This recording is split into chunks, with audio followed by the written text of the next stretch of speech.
దేవుని పరిశుద్ధ నామంలో వందనాలు చెల్లిస్తున్నానండి. చేరువచ్చిన మీ అందరికీ మన ప్రభువైన యేసుక్రీస్తు నామమున వందనాలు చెల్లిస్తున్నాను. దేవుడు అద్భుతమైన ఆయన అమూల్యమైన వాక్యం ద్వారా ఈ 4 రోజులు కూడా వాక్యమైన ఆత్మవర్షాన్ని మనపై కుమ్మరించారు. ఈ 4 రోజులు కూడా దేవుని దాసులు చక్కటి విషయాలు, ఆత్మ సంబంధమైన విషయాలు ఎన్నో మాట్లాడారు. మన అంతరంగాన్ని సరి చేసుకోవడానికి, మన విశ్వాస జీవితాన్ని పరిశోధించుకొని పరిశుద్ధపరచుకోవడానికి ఆయన దాసుల ద్వారా చక్కటి మాటలు, చక్కటి విషయాలు మాట్లాడారు. మీతో పాటు నేను కూడా సరి చేసుకొని నా ఆత్మ జీవితాన్ని బాగు చేసుకోవడానికి, ఫలింప చేసుకోవడానికి దేవుడు ఎంతో గొప్ప ధన్యత నాకు ఇచ్చాడని సంతోషిస్తున్నానండి. మరి అపోస్తుడైన పేతురు అంటున్నాడు అద్భుతమైన మాట, వాక్యం అనే ఉదక స్నానం చేత మనం ఎప్పటికప్పుడు సరి చేసుకోవాలని అపోస్తుడైన పేతురు చక్కటి మాటలు అక్కడ రాసి ఉంచాడండి.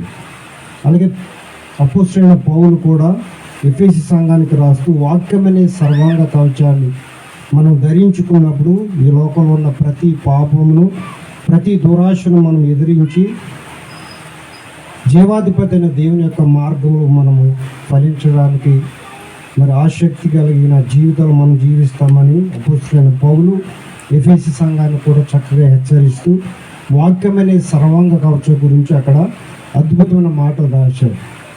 కనుక ప్రియులారా, మనం ఎప్పటికప్పుడు దేవుని వాక్యాన్ని ధ్యానిస్తూ ప్రార్థించే వారంగా ఉన్నప్పుడు మన అంతరంగంలోనికి దురాశలు కానీ ఏ చెడుతనం రాకుండా ఆత్మీయ జీవితం ఫలించడానికి దేవుడు చక్కటి కృపను మనకు అనుగ్రహిస్తూ ఉన్నాడు. ఈ సమయంలో కొద్ది నిమిషాలు మనం దేవుని వాక్యాన్ని ధ్యానం చేద్దామండి. మంచి దైవ సేవకులు మన మధ్య ఉన్నారు. మరి దేవుడు నాకు ఎందుకో చక్కటి అవకాశం ఇచ్చారని సంతోషిస్తూ ఉన్నాను. యెషయా గ్రంథము 51వ అధ్యాయము, యెషయా గ్రంథము 51వ అధ్యాయము 1వ వచనం. నీతిని అనుసరించుచు యెహోవాను వెదకుచున్న వారులారా, నా మాట వినుడి. మీరు ఏ బండ నుండి చెక్కబడితిరో దాన్ని ఆలోచించుడి, మీరు ఏ గుంట నుండి త్రవ్వబడితిరో దాన్ని ఆలోచించుడి. చిన్న స్తుతులు చెల్లిద్దాం. మహాప్రేమ గల తండ్రి, పరిశుద్ధుడా, సర్వాధికారైన తండ్రి, సర్వశక్తిమంతుడా, నీతిగల రాజా, మీ పరిశుద్ధమైన నామానికి వందనం స్తోత్రములైన ఈ స్థానిక సంఘాన్ని ప్రేమించి ప్రతి సంవత్సరం ఈ విధంగా అద్భుతమైన సభలు పెట్టుకొని మీ వాక్యంలో మేము ఆనందించడానికి చక్కటి భాగ్యాన్ని ఇచ్చారు. ఈ ఆఖరి రోజు ఆదివారం దినాన పరిశుద్ధమైన మీ బల్ల ఎద్దుకు చేరి ఉన్నాము నాయన. మా అంతరంగాల్ని, మా సమస్తాన్ని పరిశుద్ధపరిచి మీ కొరకు మంచి సాక్షులుగా మేము ఆత్మీయ జీవితంలో ఫలించి అభివృద్ధి చెందడానికి మమ్మల్ని మీ కృపలో భద్రపరచండి, బలపరచండి. ఇంకెవరైతే యవన బిడ్డలు రక్షించబడలేదో, మీ సన్నిధికి, మీ బల్లకు దూరంగా ఉన్నారో ఆ యవన బిడ్డల అంతరంగాల్ని తెరిచి మనోనేత్రాలు వెలిగించి రక్షణ ఆనందము, మారు మనసు ప్రతి ఒక్కరికి దయచేసి ఈ సంఘమును దీవించండి, ఆశీర్వదించండి. ఈ సమయంలో మీ వాక్యము మాకు అర్థమవడానికి మీ పరిశుద్ధాత్మ సహాయమును మాకు అనుగ్రహించమని, మీ వాక్యాన్ని మరదలు భద్రపరిచి పరిశుద్ధమైన మనసుతో, పరిశుద్ధమైన తలంపులతో మీ శరీరానికి సాదృశ్యమున్న రొట్టెను జ్ఞాపకం చేసుకొని, కన్నీటి అనుభవంతో మీ రక్తానికి సాదృశ్యమున్న ద్రాక్ష రసాన్ని జ్ఞాపకం చేసుకొని, పశ్చాత్తాపం గల మనసుతో మీ బల్లను చేరడానికి, మీ ఆత్మలో మేము కూడా పాలు పంచుకోవడానికి మీ వాక్యంలో మమ్మల్ని స్థిరపరచమని, మీ వాక్యం అర్థమవడానికి మాకు సహాయం దయచేయమని యేసుక్రీస్తు అతి పరిశుద్ధ పుణ్యనామమును ఆరాధిస్తున్నాము తండ్రి, ఆమేన్. ప్రభునందు ప్రియులారా, మరి దేవుని దాసులు ఎన్నోసార్లు ఈ వాక్య భాగాన్ని మనతో మాట్లాడారు. మరొకసారి యెషయా ప్రవక్త రాసిన అద్భుతమైన ఈ గ్రంథంలో చాలా చోట్ల యేసుక్రీస్తు ప్రభు యొక్క పుట్టుక గురించి, ఆయన రాకడ గురించి, ఆయన మరణం గురించి కూడా యెషయా భక్తుడు చాలా శ్రేష్టమైన విషయాలు రాశాడు. ఎవరికి రాశాడండి? ఇవి ఇశ్రాయేలీయులకు, దేవుని జనాంగమైన ఇశ్రాయేలు ప్రజలకు ఈ యెషయా ప్రవక్త రాశాడు. మనకి ఏ విధంగా ఈ వాక్యము అర్థమవుతుందంటే, మరి యేసుక్రీస్తు ప్రభువారు ఈ లోకానికి రావటం వలన, ఆయన కృప వలన ఆయన మరణం వల్ల మనము కూడా ఈ వాక్యాన్ని మనము అనుభవిస్తున్నాం, ఈ వాక్యాన్ని చదువుతున్నాం.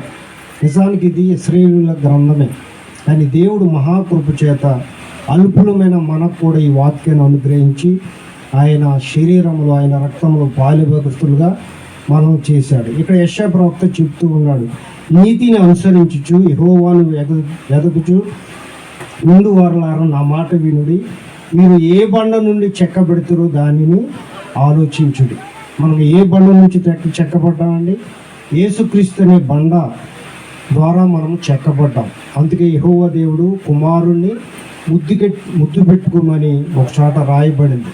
అనగా మనం కుమారుని ఎందుకు ముద్దు పెట్టుకోవాలంటే ఆయన వాక్యమే ఉన్న దేవుడు కనుక ఆయన వాక్యాన్ని ఎప్పుడైతే చదివి వాక్య ప్రకారం జీవిస్తామో మనం యేసుక్రీస్తు ప్రభువారిని వెంబడిస్తున్న వారముగా, ఆయన మార్గంలో నడుస్తున్న వారముగా ఉంటాం, మనం ఫలిస్తాం. యాకోబు భక్తుడు చక్కటి మాటలు రాస్తూ యాకోబు రాసిన పత్రికలో, యాకోబు రాసిన పత్రిక రక్షణ పొందని వారికి రాయలేదండి, రక్షించబడి మరి దేవునందు విశ్వాసం ఉంచిన వారికి అద్భుతమైన మాటలు యాకోబు రాశాడు. యాకోబు రాసిన పత్రిక 1వ అధ్యాయము 12వ వచనం, శోధన సహించువాడు ధన్యుడు, అతడు శోధనకు నిలిచిన వాడై ప్రభు తను ప్రేమించు వారికి వాగ్దానం చేసిన జీవ కిరీటం పొందును. దేవుడు కీడు విషయమై శోధింపబడనేరడు, ఆయన ఎవరిని శోధింపడు కనుక ఎవడైనా శోధింపబడినప్పుడు నేను దేవుని చేత శోధింపబడుచున్నానని అనకూడదు. ప్రతివాడును తన స్వకీయమైన దురాశ చేత ఏడవబడి మరులు కొల్పబడిన వాడై శోధింపబడును. దురాశ గర్భము ధరించి పాపమును కనగా పాపము పరిపక్వమై మరణము కనును. నా ప్రియ సహోదరులారా, మోసపోకుడి. ఈ యాకోబు ఎంతో అద్భుతమైన విషయాలు, మనం గ్రహించవలసిన శ్రేష్టమైన విషయాలు రాశాడండి. ఎప్పుడైతే మనం యేసుక్రీస్తు ప్రభువాన్ని సొంత రక్షకుడిగా అంగీకరించి ఆయన బలలో పాలు పొంది ఆయన కృపలో మనం జీవిస్తూ ఉంటాము, శోధనలు వస్తూ ఉంటాయి. సాతాను ద్వారా రావచ్చు, లేకపోతే మన అవిధేయతల ద్వారా రావచ్చు, మనుషుల ద్వారా కూడా మనకు శోధనలు వస్తాయండి. మన పరిశుద్ధ గ్రంథంలో చాలా శ్రేష్టమైన విషయాలు రాయబడ్డాయి. ఎప్పుడైతే మనం శోధన సహించి దేవుని మీద భారం వేసి ముందుకు వెళ్ళిపోతామో దేవుడు మనకు వాగ్దానం చేసిన జీవ కిరీటాన్ని మనకు ఇవ్వడానికి ఆయన సిద్ధంగా ఉన్నాడు. అనగా పరలోక రాజ్యాన్ని ఇవ్వడానికి ఆయన సిద్ధంగా ఉన్నాడు. ఇక్కడ ఏమంటున్నాడంటే, దురాశ గర్భము ధరించి పాపమును కనగా పాపము పరిపక్వమే మరణమును కొను. ఎప్పుడైతే మనం యేసుక్రీస్తు ప్రభు యొక్క రక్తంలో కడబడి ఆయన బల్లలో పాలు పొందుకుంటున్నాము, ఆయన శరీరంలో రక్తంలో, మన అంతరంగంలోనికి ఎప్పుడు కూడా దురాశలు అనేవి, పాపం అనే తలంపులే మనకు రాకూడదు, అపవిత్రత అనే మాటే ఎత్తకూడదని పరిశుద్ధ గ్రంథంలో రాయబడింది. ఎప్పుడు మన అంతరంగంలో దురాశలు వస్తాయంటే ఎప్పుడైతే మనం దేవునికి దూరం అవుతామో, ప్రార్థనా జీవితం లేకుండా, వాక్య జీవితం లేకుండా, వాక్యాన్ని ధ్యానించకుండా, దేవుని యొక్క సహవాసాన్ని విడిచిపెట్టినప్పుడు, దేవుని మందిరాన్ని విడిచిపెట్టినప్పుడు మళ్ళీ మన అంతరంగంలో సాతాను దురాశ అనే రాళ్ళని, బాణాలని వేస్తూ ఉంటాడు. కనుక మనము ఎప్పటికప్పుడు మన జీవితాన్ని సరి చేసుకొని పరిశుద్ధపరచుకొని వాక్యం ద్వారా పేతురు చెప్పినట్లుగా వాక్యం అనే ఉదక స్నానం చేత మనము వాక్యంలో నిలిచి ఉన్నప్పుడు దురాశలైనవి రాకుండా దేవుడు మన అంతరంగం చుట్టూ కంచి వేసి ఫలించే వరంగా ఆత్మ సంబంధమైన వరంతో మనల్ని నింపుతాడు. ఇక్కడ యెషయా ప్రవక్త చక్కగా రాస్తున్నాడు, మీరు ఏ బండ నుండి చెక్కబడుతురో దానిని ఆలోచించడు. ఎందుకు ఈ మాటలు రాశాడంటే, భక్తుడు ఇశ్రాయేలు ప్రజలు పాపం చేస్తూ జీవిస్తూ ఉన్నప్పుడు అనేక మంది చనిపోయారు. అనేక మంది యవనస్తులు బలాఢ్యులైన వారు పాపం చేయటం వలన చనిపోయారు, వారికి మరణం వచ్చిందండి. మరి చనిపోయినప్పుడు వారి భార్య బిడ్డల పరిస్థితి ఏంటి? వారు ఎంత ఇబ్బంది పడి ఉంటారు? వారికి ఎంతసేపు మోసే ఆహారం పెడతాడా? వారు ఎంతో ఇబ్బంది పడ్డారు. మానవులు, ఇశ్రాయేలీయులు పాపం చేస్తూ దేవునికి దూరం అయిపోయినప్పుడు దేవుడు ఆలోచించాడు, వీరు పాపం మానట్లేదు కనుక నేను ఒక మంచి ఆజ్ఞను ఇస్తానని. దేవుడు ఏం చెప్పాడంటే, పాపం చేసిన ప్రతివాడు తన సొంత ధనంతో ఒక గొర్రె పిల్లను కానీ ఒక కోడి దూడను కానీ నాకు యాజకుని ద్వారా బలి ఇచ్చినప్పుడు నేను వారి పాపమును క్షమిస్తానని చెప్పినప్పుడు ఇశ్రాయేలీయులు పాపం చేస్తున్నారు, ఒక జంతువును కొని యాజకుడికి ఇచ్చినప్పుడు ఆ యాజకుడు దాన్ని ఖండిస్తున్నాడు. అనగా అక్కడ రక్తం చిందించబడుతుంది. అంటే దేవుడు మన జీవితంలో రక్తం ఎంతో విలువైనదిగా చేశాడు. కనుక మనం చేసిన పాపము రక్తాపరాధం అని రాయబడింది. మన రక్తం మీద పడుతుంది, మన బిడ్డలపై, మన వంశంపై పడుతుంది. కనుక ఎప్పుడైతే ఇశ్రాయేలు పాపం చేస్తూ ఆ జంతువును వధిస్తూ వెళ్ళిపోతున్నారో పాపాన్ని వారు విడిచిపెట్టట్లేదు. దేవుడు అనుకున్నాడు పాపాన్ని వీరు విడిచిపెడతారు అనుకున్నాడు, కానీ పాపం విడిచిపెట్టట్లేదు. కొన్ని వేల జంతువులు అక్కడ వధించబడుతున్నాయి, రక్తము ఏరులై పారుతుంది. అప్పుడు దేవుడు ఆలోచించుకొని కొన్ని సంవత్సరములు ఆయన మౌనంగా ఉండిపోయి ఆయన అద్భుతమైన ఆలోచన చేత పరిశుద్ధుడైన దేవుడు మహాకాశములు పట్టజాలైన నీతిమంతుడు ఈ లోకానికి మానవుడిగా దిగి వచ్చాడు. అంటే ఈ లోకంలో ఉన్న ప్రతి మానవుడి యొక్క పాపమును పరిహరించడానికి దేవుని యొక్క ఆఖరి ఆజ్ఞ యేసుక్రీస్తు ప్రభువారు. ఎప్పుడైతే యేసుక్రీస్తు ప్రభువారు ఈ లోకానికి వచ్చారో ఆయన అద్భుతమైన సువార్త చెబుతూ పాపము నుంచి ఆయన ఇప్పుడు కూడా ఆత్మ గురించే ఆయన బోధలు చేశారండి. శరీరం గురించి ఆయన పెద్దగా చెప్పలేదు. అనగా మన ఆత్మకు ఎంతో విలువ ఉంది. మన తలంపులు, ఆలోచనలు ఎంతగానో మనము కాపాడుకుని పరిశుద్ధుడైన దేవుని మనము వెంబడించాలి. ఇక్కడ యెషయా ప్రవక్త చెప్తూ ఉన్నాడు, మీరు ఏ బండ నుండి చెక్కబెడుతురో దానిని ఆలోచించుడి. ప్రతిదినం మనం దేవుని వాక్యాన్ని ధ్యానిస్తూ మనం ఆలోచించుకుంటూ ఆత్మ జీవితంలో తప్పిపోకుండా పరిశుద్ధమైన జీవితాన్ని మనం జీవించాలని, యథార్థమైన జీవితాన్ని మనం జీవించాలని ఆయన మన కొరకు ఎదురు చూస్తూ ఉన్నాడు. యేసుక్రీస్తు ప్రభువారు మన కొరకు ఆయన ప్రార్థన చేస్తున్నాడని, మొర్ర పెడుతూ ఉన్నాడు. దేవునికి నరునికి మధ్యవర్తి ఎవరండి? యేసుక్రీస్తు ప్రభు అని, నరుడని చక్కటి విషయాలు రాయబడ్డాయి. యెషయా ప్రవక్త యేసుక్రీస్తు ప్రభు యొక్క మరణం గురించి చాలా శ్రేష్టమైన విషయాలు 53వ అధ్యాయంలో రాసి ఉంచాడు. యెషయా గ్రంథము 53వ అధ్యాయము 4వ వచనం, నిశ్చయముగా అతడు మన రోగములను భరించెను, మన వ్యసనములను వహించెను, అయినను మొత్తబడిన వానిగాను, దేవుని వలన బాధింపబడిన వానిగాను, శ్రమ నొందిన వానిగాను మనం అతన్ని ఎంచితిమి.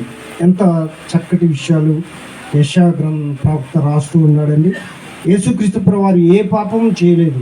ఆయన నీతిమంతుడిగా జీవించాడు. ఎందుకు ఆయన సిలువ వేశారంటే ఆయన తండ్రి చిత్త ప్రకారము ఏ పాపం చేయని నీతిమంతుడు మన కొరకు బలైపోవడానికి ఆయన ఇష్టపడ్డాడు. తల వంచాడు. ఒక గొర్రె పిల్ల వలె ఆయన మన కొరకు బలైపోయాడండి. ఆయన్ని తొందరగా సిలువ వేశారు. ఎందుకంటే ఈయన చాలా నీతిమంతుడు కనుక ఎవరైనా వచ్చి ఈయన్ని రక్షిస్తారని రోమా ప్రభుత్వ అధికారులు ఏం చేశారంటే యూదులు కూడా వారు దురుద్దేశంతో, చెడ్డ పన్నాగంతో యేసుక్రీస్తు ప్రభువాన్ని త్వరగా తీసుకెళ్ళిపోయి ఆ కొండ మీదకి సిలువ వేశారు. భక్తుడు చెప్తున్నాడు, మనము చేసిన పాపాన్ని బట్టి ఆయన్ని మనము బాహాటముగా సిలువ వేస్తున్నామేమో. రక్షించబడిన మనము ఆయన రక్తములో, ఆయన శరీరంలో పాలుభగస్తులో జీవిస్తున్న మనము తిరిగి మరలా మనము లోకములో కలిసిపోతే, దురాశలు మన అంతరంలోనికి ప్రవేశిస్తే, మనం తిరిగి మరలా పాపం చేస్తే రెండవసారి మనం యేసుక్రీస్తు ప్రభువాన్ని బాహాటముగా సిలువేస్తున్నాం. అందరి ముందు మనం సిలువేస్తున్నాం కనుక తండ్రికి పాపం వస్తుంది. కనుక తండ్రి అయిన దేవుడు మనల్ని శిక్షిస్తాడు. కనుక ప్రియులారా, మనము జాగ్రత్తగా గమనించాలి.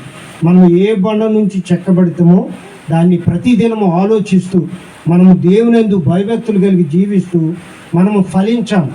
ఆత్మ సంబంధమైన ఫలాలు మనం ఫలించకపోతే మన ఆత్మ జీవిత ప్రయాణము ఆగిపోతుంది. గలతీయులు రాసిన పత్రిక అపుస్తుడైన పౌలు గలతీ సంఘానికి రాస్తూ అంటున్నాడు, మీరు మందిరానికి వచ్చి వెళ్ళిపోతున్నారు కానీ ఆత్మ సంబంధమైన ఫలాలు మీరు ఫలించట్లేదని భక్తుడు గలతీ సంఘాన్ని హెచ్చరిస్తూ అద్భుతమైన మాటలు అక్కడ రాశాడండి. గలతీయులు రాసిన పత్రిక 5వ అధ్యాయము 22వ వచనం, అయితే ఆత్మఫలం ఏమనగా ప్రేమ, సంతోషము, సమాధానము, దీర్ఘశాంతము, దయాలుత్వము, మంచితనము, విశ్వాసము, సాత్వికము, ఆశా నిగ్రహం.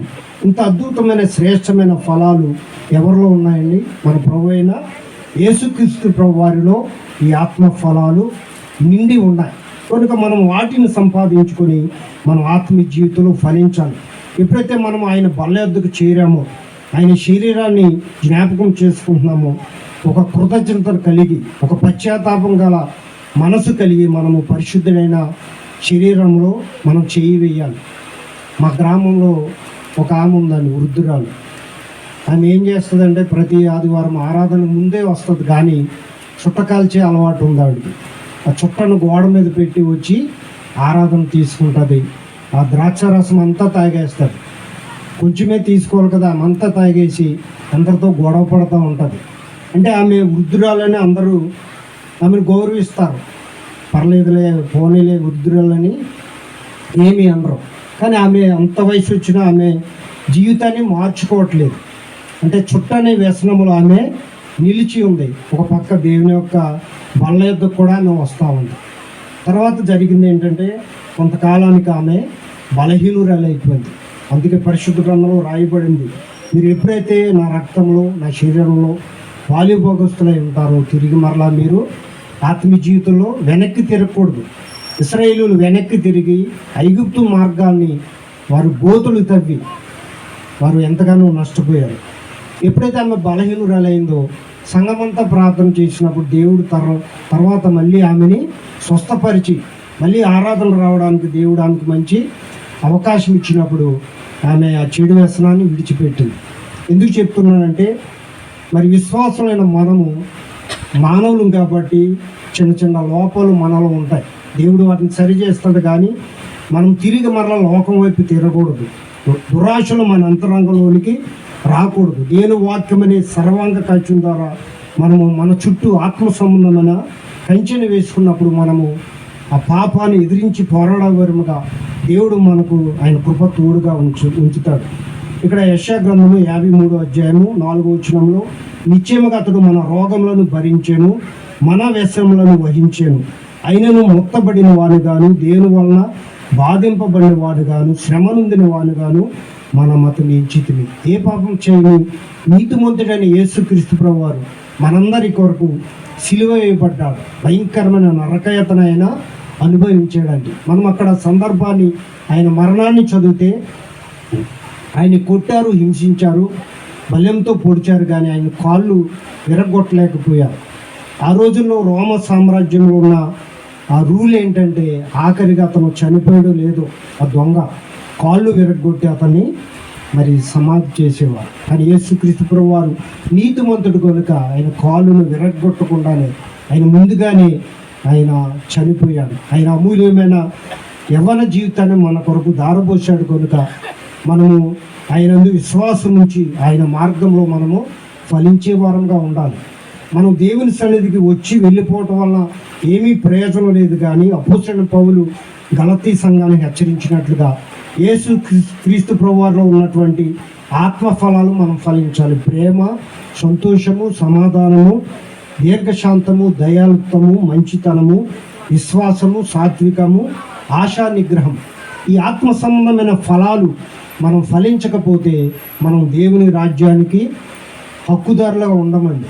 ఎందుకంటే మనము ఏదో నామకార్థమైన క్రైస్తవ జీవితాన్ని జీవిస్తాము, కానీ దానివల్ల మనము పరలోక రాజ్యాన్ని సంపాదించుకోలేము. కానీ ఆ ఆత్మ ఫలాలు ఎప్పుడైతే మనము సంపాదించుకుంటామో, ఫలిస్తామో, దేవుడిచ్చే ఆకలి దప్పికలు లేని ఆ నీతిగల రాజ్యాన్ని మనము సంపాదించుకుంటాం. 53వ అధ్యాయము యెషయా గ్రంథము 7వ వచనం, అతడు దౌర్జన్యము నొందెను, బాధింపబడిన అతను నోరు తెరవలేదు, వదకు తేబడి గొర్రె పిల్లయు బొచ్చు కత్తిరించు అని ఎదుట గొర్రెయు మౌనముగా నూనెనట్లు అతడు నోరు తెరవలేదు. అన్యాయపు తీర్పు నొందిన వాడై అతడు కొనుపోబడెను. అతడు నా జనుల అతిక్రమం బట్టి మొత్తబడిన కదా, సజీవుల భూమిలో నుండి అతను కొట్టివేయబడిను. అయినను అతని తరమి వారు ఈ సంగతి ఆలోచించిన వారెవరు? అతడు మరణమైనప్పుడు భక్తిహీనులతో అతనికి సమాధి నియమిపోయాడు. మన ప్రభువైన యేసుక్రీస్తు ప్రభువారు నీతిమంతుడై ఉండి ఆయనలో ఏ పాపము లేదు, ఆయన నోట ఏ కపటము లేదు. ఎందుకు సిలువేయబడ్డాడంటే తండ్రి చిత్త ప్రకారం. యేసుక్రీస్తు ప్రభువారు మన కొరకు చనిపోకపోతే మనకు పాప క్షమాపణ, మనకు రక్షణ, నూతన స్థితి మనకు ఉండదండి. అందుకే దేవుడు ఆయన కుమారుడైన యేసుక్రీస్తు ప్రభువారిని మన కొరకు బలిగా అర్పించాడు కనుక మనం ఆయన మార్గంలో నడవాలి, ఆయన్ని ముద్దు పెట్టుకోవాలి. ముద్దు పెట్టుకొని విడిచిపెట్టకూడదు. ఆయన వాక్యంలో ఎల్లప్పుడూ ఫలించే వారంగా ఉన్నప్పుడు దేవుడు ఆయన బిడ్డలుగా మనల్ని పరిశుద్ధపరుస్తాడు, ప్రత్యేకపరుస్తాడు, ఆయన రాజ్యానికి వారసులుగా చేస్తాడు. కనుక మనం ఇక్కడ జాగ్రత్త గమనించినప్పుడు ఆయన అన్యాయపు తీర్పు నొందినవాడే అతడు కొనుపోబడెను. ఆయన ఎంతో భయంకరమైన మరి నరహంతకుడిగా ఆయన సిలువ వేశారు, కానీ ఆయన పరిశుద్ధుడిగానే జీవించాడు. ఈ లోకంలో ఉన్న మనుషులందరి కొరకు ఆయన దౌర్జన్యంలో ఉందాడు, బాధింపబడ్డాడు. నీ కొరకు నా కొరకు ఆయన యవన జీవితాన్ని సమర్పించాడు. ఆఖరిగా ఆయన చనిపోయి సమాధిలో ఆ విధంగా ఆయన ఉండలేదండి. తిరిగి 3వ రోజున తిరిగి లేచాడు అనగా పునరుత్థానపు యొక్క అనుభవం కలిగిన వాడుగా ఉన్నాడు. కనుక మనం కూడా ఆ పునరుత్థానపు యొక్క అనుభవంలోనికి మనము ప్రవేశించి, ఒకప్పుడు మనం పాపం చేశాం, దేవుని ఎంతగానో బాధ పెట్టాం, ఆయన నిందించాం, ఆయన కృప వలన రక్షించబడి మరి హృదయంలో మారు మనసు పొంది దేవుని సన్నిధిలో ఒక సభ్యుడిగా మనము స్థిరపడి ఆయన శరీరము రక్తము పాలుభగస్తులో మనం జీవిస్తున్నాం. కనుక ఎప్పుడు కూడా మన ఆత్మీయ జీవితాన్ని పరిశీలించుకొని, ఈరోజు నేను ఏం చేశాను, మాటలు తప్పిపోయానా, తలంపుల్లో తప్పిపోయినా, నా జీవితంలో ఏ విషయంలో తప్పిపోయానో మనం గ్రహించుకొని సరి చేసుకొని ప్రతి ఆదివారము ఆయన సన్నిధిలో బలయద్దుకు చేరి నీతిమంతుడైన దేవుణ్ణి వెంబడించి ఆయన కృపలో బలపడతాం, ఆయన ఆరాధిస్తాం. దేవుడి కొద్ది మాటలను ఆశీర్వదించి ఫలింపజేయునుగాక.